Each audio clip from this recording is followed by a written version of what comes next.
Israel ফিলিস্তিনিতে কেন হামলা করছে তারেক জিয়া জবাব দাও। আমরা তো হে পাবলিক যাবত ইসলামী ব্যাংকের মালিকানা নিয়ে ফেসবুকে অনেক আন্দোলন অনেক মিছিল দেখতেছি। এখন যারা আন্দোলন করতেছে তাদের কাছে আমার একটা প্রশ্ন, ধরেন ইসলামী ব্যাংকের মালিকানা সরকার আপনাদেরকে দিয়ে দিল, জামাতকে দিয়ে দিল, 2 মাস পরে ইসলামী ব্যাংকে দেউলিয়া হয়ে গেল, তারল্য সংকট দেওয়ার কারণে ব্যাংক দেউলিয়া, ব্যাংকের কোনো অস্তিত্ব খুঁজে পাওয়া গেল না।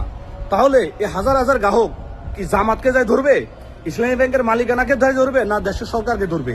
তাদের ক্ষতিপূরণটা দর্শকরা সদস্যরা কার কাছে যাবে? সরকারের কাছে।